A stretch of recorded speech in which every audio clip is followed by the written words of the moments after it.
성경에 나오는 인물들은 때론 사람 같아 보이지 않을 때가 있습니다. 우리와는 다른 삶을 꼭 살아가는 것 같은 그런 느낌이 들 때가 있죠. 때론 머릿속에 이런 생각들이 자주 등장합니다. 그들은 어떻게 즉각적인 순종을 했을까? 하나님은 아브라함에게 내가 지시한 땅으로 가라고 했는데 진짜 아브라함은 하나님이 지시한 땅으로 즉각적으로 갔었을까? 아브라함은 일말의 주저함 없이 이삭을 바칠 수 있었을까? 이런 생각이 듭니다. 다윗은 골리앗 앞에 나갈 때 전혀 정말 두려움이 없었을까? 그리고 골리앗을 때려 눕히고 나서는 평생에 흔들림 없이 하나님을 따라 살아갔었을까? 제가 너무 믿음 없는 질문을 하고 있나요? 성경은 이 부분에 대해서 잘 설명해 주지 않지만 마치 아무런 두려움 없이 주님을 따른 것 같은 느낌이 들게 기록되어져 있는 것 같습니다. 이런 즉각적인 순종이 이루어진 것 같은 조금 마음 상하는 본문이 오늘 우리가 같이 읽었던 마태복음 4장 18절에서 22절 말씀입니다. 이 본문에서도 실제로 베드로와 그의 형제 안드레는 그물을 버리고 예수를 따랐고 세베대의 아들 야고보와 요한은 배와 아버지를 놓아두고 예수를 따랐다라고 이야기합니다. 그것도 예수님의 말씀에 즉각적으로 순종한 것 같습니다. 정말 그럴까라는 생각을 하게 되는데 저도 늘 누군가에게 즉각적인 순종이 필요하다고 말해왔고 또 저도 그렇게 되기를 바랬습니다. 그러나 저와 여러분 모두 그 즉각적인 순종이 안 되는 영역이 있을 때 때론 좌절하고 힘들어하고 어려워하고 있습니다. 그래서 성경을 좀 자세히 볼 필요가 있습니다. 제자들이 정말 즉각적인 순종을 한 것일까? 라는 질문을 가지고 성경을 자세히 읽어보면 좀 재밌는 것들을 발견하게 되는데 베드로의 예를 든다면 베드로가 예수님을 따라갔다라는 본문은 네 복음서에 다 나옵니다. 그런데 그 본문들이요 조금씩 다 달라요. 마태복음과 마가복음은 그 본문이 거의 유사합니다. 베드로와 안드레가 예수 그리스도를 즉각 따라간 것 같이 기록되어져 있는 본문입니다. 그런데 누가복음과 요한복음은 좀 다릅니다. 저는 오늘 여러분들과 함께 예수님과 함께 하기까지의 베드로의 여정을 통해서 우리가 경험하고 우리가 배워야 될 것이 무엇인지를 좀 살펴보려고 합니다. 저는 예수님께서 베드로를 한 번 찾아왔다고 생각하지 않습니다. 본문을 한번 여러분들이 같이 보시면 더 잘 아시게 될 텐데 저는 예수님과 베드로의 첫 번째 만남은 요한복음 1장에 기록되어 있다고 봅니다. 같이 한번 보겠습니다. 시작. 다음 날 요한이 다시 자기 제자 두 사람과 같이 서 있다가 예수께서 지나가시는 것을 보고서 보아라 하나님의 어린 양이다 하고 말하였다. 그 두 제자는 요한이 하는 말을 듣고 예수를 따라갔다. 예수께서 돌아서서 그들이 따라오는 것을 보시고 물으셨다. 너희는 무엇을 찾고 있느냐? 그들은 랍비님 어디에 묵고 계십니까? 하고 말하였다. 예수께서 그들에게 대답하였다. 와서 보아라. 그들이 따라가서 예수께서 묵고 계시는 것을 보고 그 날을 그와 함께 지냈다. 때는 오후 4시쯤이었다. 요한의 말을 듣고 예수를 따라간 두 사람 가운데 한 사람은 시몬 베드로와 형제가 아닌 안드레였다. 이 사람은 먼저 자기 형 시몬을 만나서 말하였다. 우리가 메시아를 만났소. 그런 다음에 시몬을 예수께로 데리고 왔다. 예수께서 그를 보시고 말씀하셨다. 너는 요한의 아들 시몬이구나. 앞으로는 너를 게바라고 부르겠다. 아멘. 베드로가 예수님을 처음 만나게 된 것은 그의 동생 안드레 때문인데 이 안드레는 원래 침례 요한의 제자였습니다. 그런데 침례 요한이 예수님을 보고 메시아라고 고백하고 나서 이 안드레가 예수님을 따라 나서게 되는데요. 근데 그 예수님을 따라 나섰을 때 형 베드로에게 예수님을 소개하는 장면이 요한복음 1장입니다. 근데 요한복음 1장에서 예수님을 소개받은 베드로가 그가 장차 어떤 이름을 갖게 될 것인가라는 말까지 들었지만 예수님을 따라갔다라고 말하지 않습니다. 기록되어 있지 않아요. 베드로는 예수님이 얼마나 유명한 사람이었는지 소문을 들어 알았을 거예요. 그리고 그분에 대해서 동생에게도 들었고 동생의 스승인 침례 요한이 어떻게 그분을 여기는지도 들었을 겁니다. 유대인들이 수천 년 동안 기다려온 메시아라는 말에 마음이 좀 흔들렸을 수도 있어요. 그렇지만 베드로는 예수님을 따라가지 않았습니다. 즉각적 순종이 이루어지지 않은 것입니다. 예수님과 베드로가 두 번째 만나는 장면은 누가복음 4장에 기록되어 있다고 저는 생각하는데 같이 한번 읽어보겠습니다. 시작. 예수님께서 회당을 떠나서 시몬의 집으로 들어가셨다. 그런데 시몬의 장모가 심한 열병으로 앓고 있어서 사람들이 그 여자를 두고 예수께 청하였다. 예수께서 그 여자에게 다가서서 굽어보시고 열병을 꾸짖으셨다. 그러자 열병이 물러가고 그 여자는 곧 일어나서 그들에게 시중을 들었다.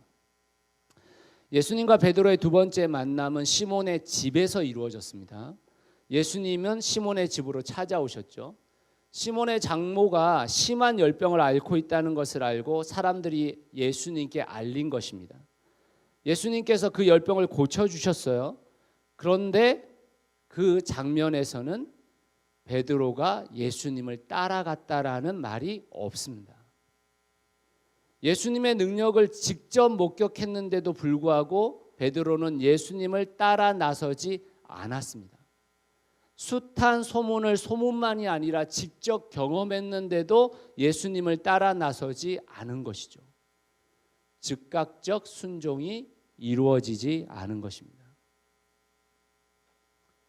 성경에서 예수님과 베드로의 세 번째 만남은 누가복음 5장 1절에서 11절 말씀에 기록되어 있습니다. 같이 한번 읽어보겠습니다. 시작. 예수께서 게네사렛 호숫가에 서 계셨다. 그때 무리가 예수께 밀려와 하나님의 말씀을 들었다.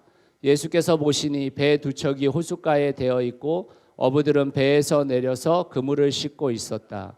예수께서 그 배 가운데 하나인 시몬의 배에 올라서 그에게 배를 무태서 조금 떼어 놓으라고 하신 다음에 배에 앉으시어 무리를 가르치셨다. 예수께서 말씀을 그치시고 시몬에게 말씀하셨다. 깊은 데로 나가 그물을 내려서 고기를 잡아라. 시몬이 대답하였다. 선생님, 우리가 밤새도록 애를 썼으나 아무것도 잡지 못했습니다. 그러나 선생님의 말씀을 따라 그물을 내리겠습니다.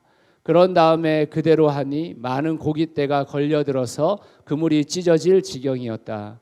그래서 그들은 다른 배에 있는 동료들에게 손짓하여 와서 자기들을 도와달라고 하였다. 그들이 와서 고기를 두 배에 가득히 채우니 배가 가라앉아 지경이 되었다. 시몬 베드로가 이것을 보고 예수의 무릎 앞에 엎드려서 말하였다. 주님, 나에게서 떠나 주십시오. 나는 죄인입니다. 베드로 및 그와 함께 있는 모든 사람은 그들이 잡은 고리가 엄청나게 많은 것에 놀랐던 것이다. 또한 세베대의 아들로서 시몬인 동료인 야고보와 요한도 놀랐다. 예수께서 시몬에게 말씀하셨다. 두려워하지 말아라. 이제부터 너는 사람을 낚을 것이다. 그들은 배를 물에 댄 뒤에 모든 것을 버려두고 예수를 따라갔다. 예수님과 베드로의 세 번째 만남은 베드로의 일터에서 이루어졌습니다. 예수님께서 베드로의 일터로 찾아오셨고 베드로는 밤새도록 물고기를 잡으려 했지만 잡지 못했습니다. 그리고 동료들과 함께 그물을 손질하고 있었습니다. 그러나 예수님께서 시몬에게 자신을 배에 태워 물가에 조금 떨어진 곳에서 사람들에게 가르칠 수 있도록 부탁하셨습니다. 굉장히 귀찮은 일이죠. 베드로는 무척 피곤했고 낮에 잠을 자야 밤에 다시 물고기를 잡으러 갈 수 있었습니다. 그러나 베드로는 예수님의 말씀을 따라 배를 강가에다가 조금 떨어뜨려서 그곳에 모인 사람들이 예수님의 말씀을 들을 수 있도록 했습니다. 물론 자신도 말씀을 들었겠죠. 그런데 그 말씀이 끝나고 나서 예수님께서 명령하시죠. 깊은 데로 나가 그물을 내려서 고기를 잡아라. 그 피곤한 몸을 이끌고 배를 대주어 말씀을 전하게 도와드렸는데 벌건 대낮에 그것도 깊은 곳에 가서 그물을 던지라니 이것은 어부인 베드로에게는 상식밖의 일이었습니다.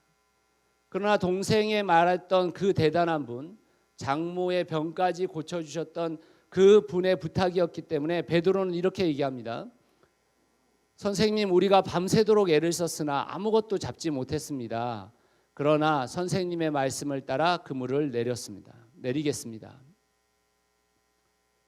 그 그물을 내렸을 때 물고기가 잡혔습니까? 안 잡혔습니까? 엄청나게 잡혔죠. 두 배에 가득 싣고도 그 배가 가라앉을 정도로 물고기가 잡혔습니다. 이 사건 이후에 베드로가 예수님을 따라 나서겠다고 말합니다. 그리고 모든 것을 버려두고 따라 나서겠다고 이야기합니다. 왜 베드로는 안드레가 예수 그리스도를 설명했을 때 예수님을 따라가지 않았고, 왜 베드로는 자신의 장모의 열병을 고쳐주시는 예수님을 만났는데도 따라가지 않다가 이 사건 이후에 예수님을 따라갔을까요? 무엇이 베드로가 예수님을 쫓지 못하게 만드는 이유였습니까? 왜 베드로는 도대체 자기 안에 무슨 고민이 있었길래 예수님을 쫓지 않았을까요? 저는 그 문제가 생계의 문제였다고 생각합니다. 베드로는 아내도 있었고 자식도 있었습니다. 장모와 동생까지 함께 살아가고 있었어요. 훌륭한 스승도 좋고 메시아도 좋지만 그에게는 책임져야 할 식구가 있었고 그들의 생계를 책임져야 할 의무가 있었습니다. 예수님을 따라다니면서 월급이 나오는 것도 아니고 가족들을 책임져 줄 사람이 생기는 것도 아니지 않습니까? 베드로는 예수님에게 호기심이 일기는 했겠지만 예수님께 즉각 순종할 수 없는 이유가 분명히 있었어요. 베드로는 이 이적을 통해 예수님 앞에 무릎을 꿇고 이렇게 고백합니다. 주님, 나에게 떠나주십시오. 나는 죄인입니다. 왜 이런 고백이 나옵니까? 베드로는 예수님의 부르심에 응답하지 못하고 자신의 문제에 매몰되고 있던 자신을 죄인이라고 고백한 것입니다. 그리고 이런 자신을 떠나달라고 고백합니다. 그런데 베드로의 이 고백 속에는 뭐가 담겨져 있는 것입니까? 주님, 저를 받아달라는 고백이 담겨져 있는 것이죠. 예수님은 그런 베드로에게 두려워하지 말고 사람을 낚는 어부로 살아가자고 초대합니다. 그리고 베드로는 이 초청에 예수님을 따라 나서게 되는 거죠. 베드로는 예수님의 부르심에 즉각적으로 따라 나선 것이 아닙니다. 약간의 위로가 되죠. 그는 번뇌하였고 자신의 현실의 문제를 넘어서지 못하고 주저했습니다. 베드로의 이 모습 속에는 우리의 모습이 있죠. 주님을 만났지만 주님을 따르는 것을 주저하고 있는 우리의 모습. 각자의 깊은 내면에 해결되지 않은 문제로 인해 번민만 하고 있는 우리의 모습이 베드로의 모습에 그대로 담겨 있습니다. 오늘 우리가 사는 세상은 베드로와 같이 생계 걱정에 지배당하는 곳입니다. 경쟁 사회 속에서 각자가 노력하지 않으면 살 수 없고 내 가족을 챙기지 않으면 안 됩니다. 먹고 살기 위해서는 현실에 바짝 엎드려 살아야 하고 정규직이 진리처럼 여겨집니다. 그렇다고 모두가 옳고 그름을 따지지 않고 무조건 입신만 추구하는 것은 아니죠. 젊은 시절 이 두 길 사이에서 어떻게 하면 잘 서는 것인가 고민했습니다. 정도의 차이가 있을지언정 우리 모두 그 사이에서 기우뚱한 채 살아가고 있죠. 저는 어린 시절 무척 가난하게 살았습니다. 그래서 처음 제가 대학에 갈 때 경제학과를 정제학과가 무엇인지도 모른 채 경제학과를 선택했습니다. 제가 주님을 다시 만났을 때 저는 가난할 수밖에 없는 길을 선택하게 됐습니다. 제가 제일 싫어하는 게 가난이었거든요. 적어도 저에게 목회는 가난한 삶이었어요. 그러나 그 가난한 삶을 한번 선택했다고 해서 생계의 문제가, 생존의 문제가 지금 저에게 아무 의미가 없는 것은 아닙니다.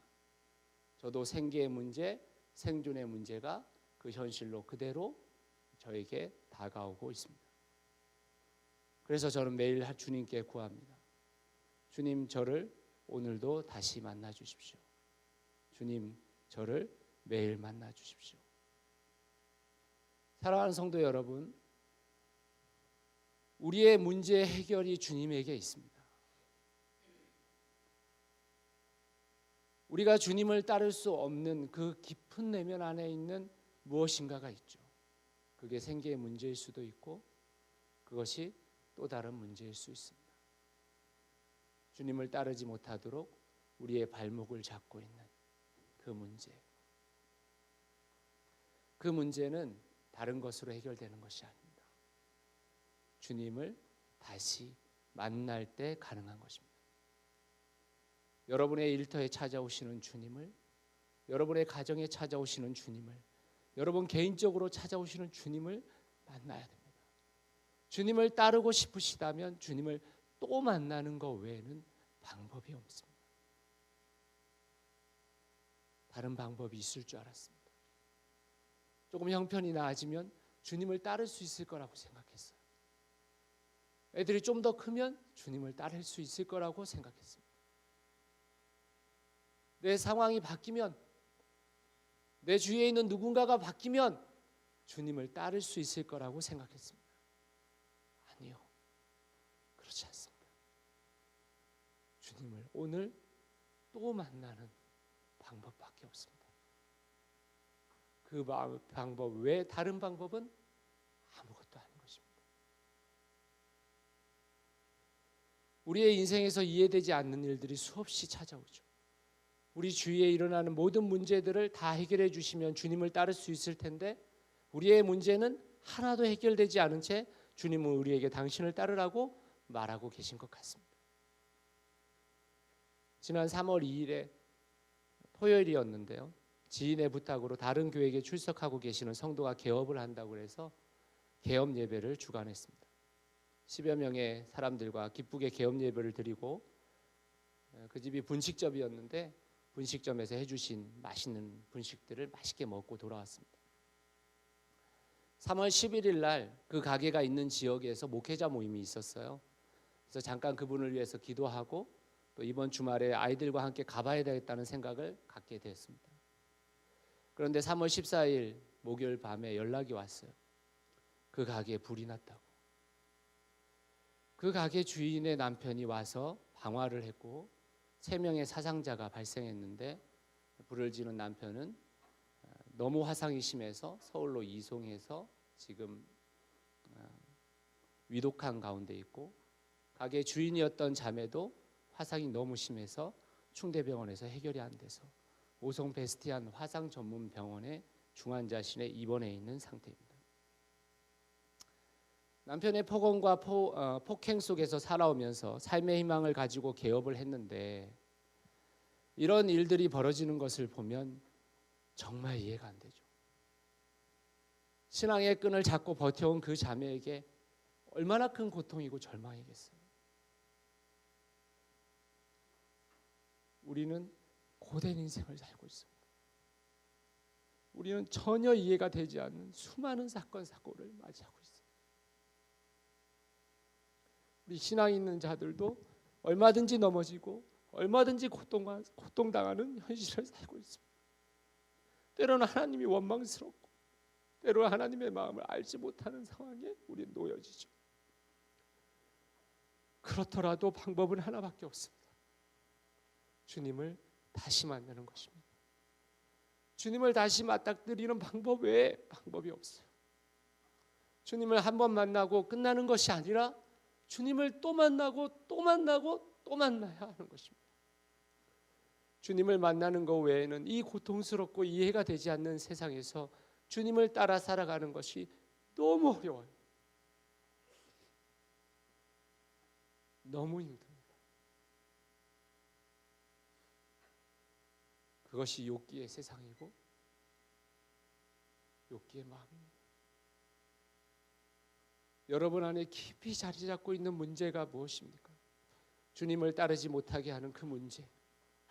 만약 여러분이 그 어떤 문제 때문에 주저앉고 계시다면 그 문제를 날개로 사용할 수도 있고 그 문제를 닷으로 사용하실 수도 있습니다. 그 문제를 주님께 가져가셔서 주님과 만나십시오. 그러면 그 문제는 여러분들에게 날개를 달아주게 될 거예요. 그런데 만약 그 문제를 주님께 가져가지 않게 되면 그 문제는 다시 되어서 여러분들을 주저앉히게 만들 것입니다. 사랑하는 성도 여러분, 다시 봄이 왔습니다. 우리는 다시 봄을 만나죠. 다시 주님이 오십니다. 그리고 우리는 다시 주님을 만나야 합니다.